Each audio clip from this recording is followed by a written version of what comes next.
Hello friends, welcome hour mini blog. তো আজকের mini ব্লগটা শুরু করছি। এই প্রথমে একটু বেরিয়েছিলাম মাম্মামের নাচের প্রোগ্রামের জন্য কয়েকটা জিনিস কিনতে। কাটা ক্লিপ, তারপরে সেফটি পিন, আমার একটু কাজল, কয়েকটা জিনিস কেনার ছিল। তো এই দোকানে এসে সবগুলো জিনিস একটু দেখে নিয়ে কিনে নিচ্ছিলাম আমি। তারপরে এইখান থেকে সব জিনিসগুলো আমাদের নেওয়া হয়ে গেছে। তারপরে আজকে যেহেতু 17 তারিখ আমাদের রেজিস্ট্রি অ্যানিভার্সারি, সেই উপলক্ষে রাত্রেবেলা তো খাওয়া হবে। এই যে নেওয়া হয়ে যাচ্ছে, সেই খাবারটা রেডি করে দিয়ে দিল। তো তারপরে আমরা সোজা বাড়ি আসছিলাম।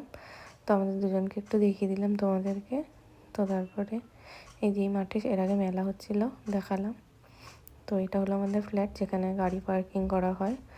আর সকালবেলা একদিন তোমাদের সবাইকে শেয়ার করবো আমাদের ফ্ল্যাটটা কেমন লাগে। তো এইখানে হচ্ছে কি, এটা হচ্ছে আমাদের ঢোকার রাস্তা। এই যে দেখো, এটা হলো ভেতরটা। তো ভেতরে কেমনভাবে যাই সেটাই তোমাদেরকে একটু দেখিয়ে দিলাম। তো আমাদের ঘরের বাইরেটা এরকম, আমরা ফার্স্ট ফ্লোরে থাকি। তো গিয়ে প্রথমে খাবারটা রেখে ড্রেস ছেড়ে নিয়ে ডিনারটা সার্ভ করে নিলাম। রুটি আর ওটা হংকং চিকেন ছিল। তো আমরা ঘরেই খাই। তো এটা পরের দিনকার মাম্মামের স্টেজ রিহার্সাল ছিল আজকে, যেহেতু রবিবার প্রোগ্রাম। দেখো এখানে মাম্মামও রেডি হয়ে গেছে, ওকে একটু দেখিয়ে দিলাম। তারপর সোজা চলে গেলাম আমরা যেখানে প্রোগ্রামের রিহার্সাল হবে স্টেজে। সেখানে স্যার একটু বাচ্চাদের সাথে মজা করছিল। তোমাদের বাইরেটা দেখালাম স্টেজটা কেমন।